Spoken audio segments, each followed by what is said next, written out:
Chapter 5. Utilize strategic thinking. Most people spend more time planning their summer vacation than planning their lives. Source unknown. When you hear the word strategic thinking, what comes to mind? Do visions of business plans dance in your head? Do you conjure up marketing plans, the kind that can turn a company around? Perhaps you contemplate global politics. Or you recall some of history's greatest military campaigns, Hannibal crossing the Alps to surprise the Roman army, Charlemagne's conquest of Western Europe, or the Allies' D-Day invasion of Normandy.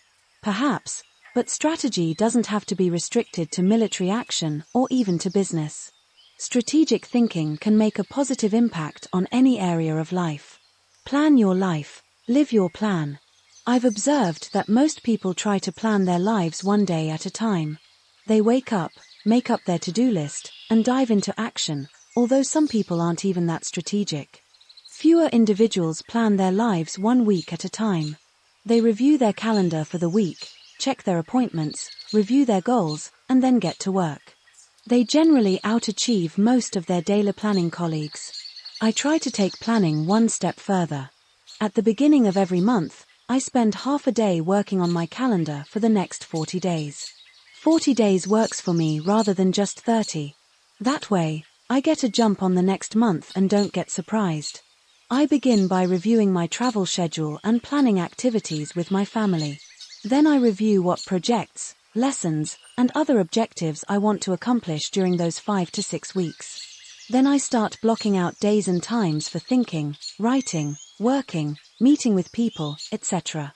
I set times to do fun things, such as seeing a show, watching a ball game, or playing golf. I also set aside small blocks of time to compensate for the unexpected. By the time I'm done, I can tell you nearly everything I'll be doing, almost hour by hour, during the coming weeks. This strategy is one of the reasons I have been able to accomplish much. Why you should release the power of strategic thinking. Strategic thinking helps me to plan, to become more efficient, to maximize my strengths, and to find the most direct path toward achieving any objective. The benefits of strategic thinking are numerous. Here are a few of the reasons you should adopt it as one of your thinking tools. 1. Strategic thinking simplifies the difficult. Strategic thinking is really nothing more than planning on steroids. Spanish novelist Miguel de Cervantes said, "The man who is prepared has his battle half fought." Strategic thinking takes complex issues and long-term objectives, which can be very difficult to address, and breaks them down into manageable sizes. Anything becomes simpler when it has a plan. Strategic thinking can also help you simplify the management of everyday life. I do that by using systems, which are nothing more than good strategies repeated. I am well known among pastors and other speakers for my filing system. Writing a lesson or speech can be difficult. But because I use my system to file quotes, stories, and articles, when I need something to flesh out or illustrate a point, I simply go to one of my 1,200 files and find a good piece of material that works. Just about any difficult task can be made simpler with strategic thinking. 2. Strategic thinking prompts you to ask the right questions. Do you want to break down complex or difficult issues? Then ask questions. Strategic thinking forces you through this process.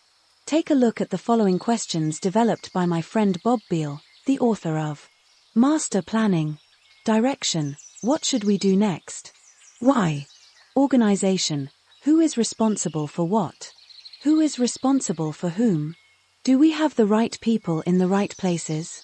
Cash: what is our projected income, expense, net? Can we afford it? How can we afford it? Tracking: are we on target? Overall evaluation: are we achieving the quality we expect and demand of ourselves? Refinement: how can we be more effective and more efficient, move toward the ideal? These may not be the only questions you need to ask to begin formulating a strategic plan, but they are certainly a good start. 3. Strategic thinking prompts customization. General George S. Patton observed, "Successful generals make plans to fit circumstances, but do not try to create circumstances to fit plans." All good strategic thinkers are precise in their thinking. They try to match the strategy to the problem, because strategy isn't a one-size-fits-all proposition.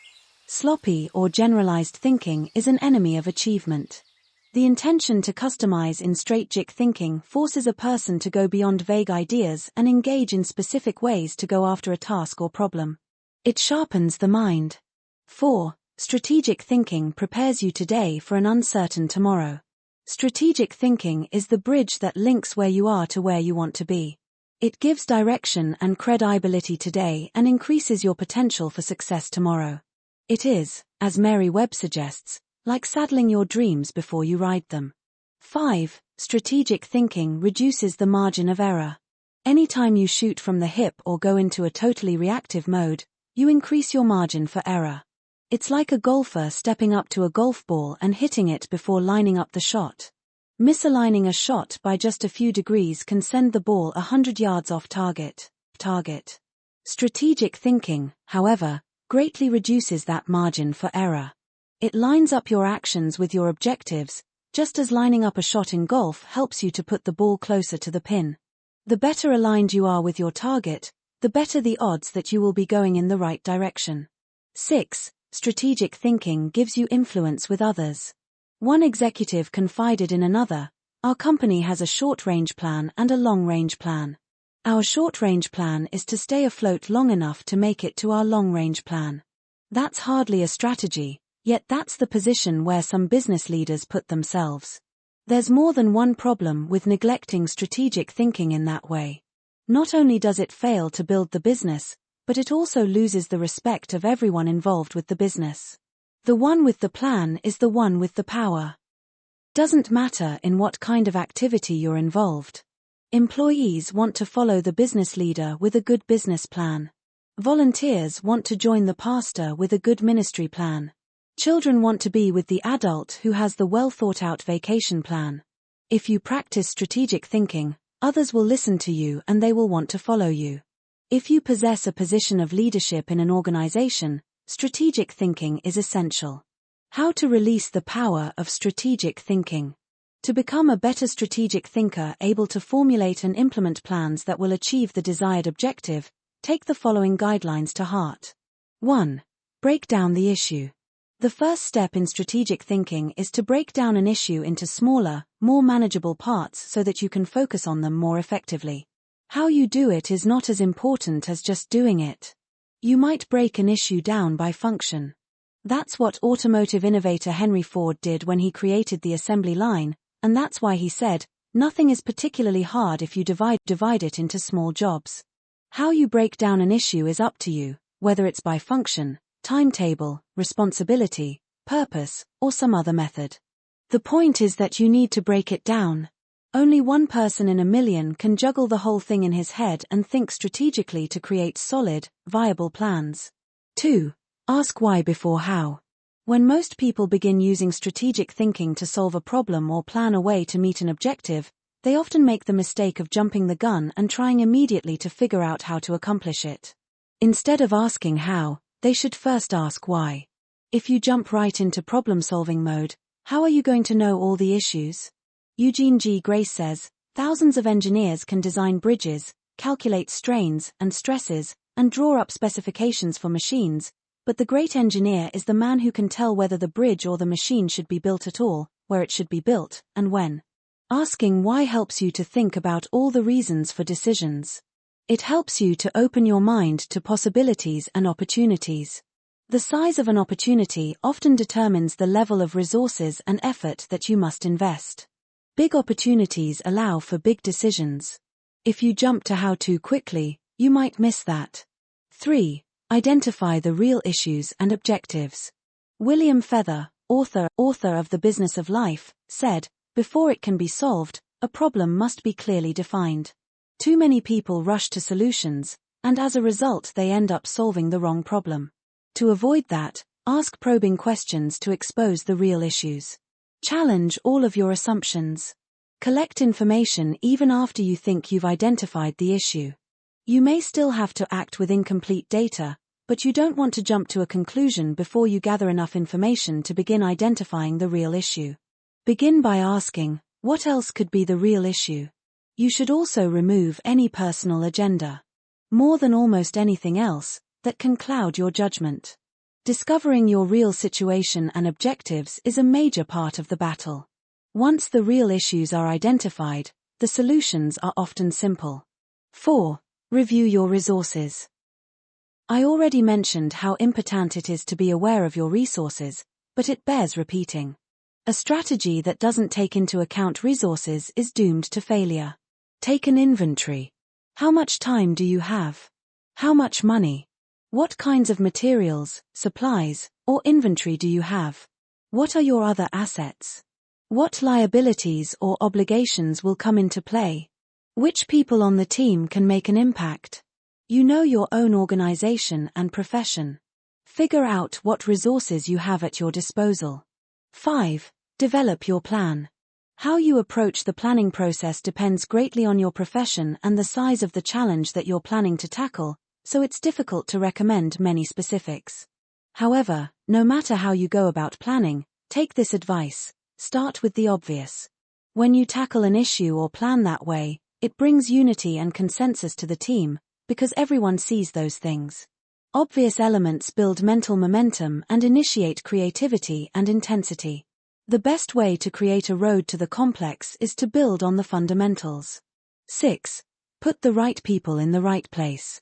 It's critical that you include your team as part of your strategic thinking. Before you can implement your plan, you must make sure that you have the right people in place. Even the best strategic thinking won't help if you don't take into account the people part of the equation. Look at what happens if you miscalculate. Wrong person, problems instead of potential. Wrong place, frustration instead of fulfillment. Wrong plan, grief instead of growth. Everything comes together, however, when you put together all three elements: the right person, the right place, and the right plan. 7. Keep repeating the process. My friend Olin Hendricks remarked, strategic thinking is like showering, you have to keep doing it. If you expect to solve any major problem once, you're in for disappointment. Little things can be won easily through systems and personal discipline. But major issues need major strategic thinking time. What Thane Yost said is really true: the will to win is worthless if you do not have the will to prepare. If you want to be an effective strategic thinker, then you need to become a continuous strategic thinker. As I was working on this chapter, I came across an article in my local paper on the celebration of the Jewish Passover and how millions of American Jews read the order of service for their Seder, or Passover meal, from a small booklet produced by Maxwell House Coffee. For more than 70 years, the coffee company has produced the booklet, called a Haggadah, and during those years it has distributed more than 40 million copies of it. I remember using them all my life, said Regina Witt, who is in her 50s. So does her mother, who is almost 90. It's our tradition. I think it would be very strange not to use them. 9. So how did Maxwell House come to supply the booklets? It was the result of strategic thinking. 80 years ago, marketing man Joseph Jacobs advised that the company could sell coffee during Passover if the product were certified kosher by a rabbi. Since 1923, Maxwell House Coffee has been certified kosher for Passover. And then Jacobs suggested that if they gave away the Haggadah booklets, they could increase sales. 10. They've been creating the booklets and selling coffee during Passover ever since. That's what can happen when you unleash the power of strategic thinking. Thinking question: am I implementing strategic plans that give me direction for today and increase my potential for tomorrow?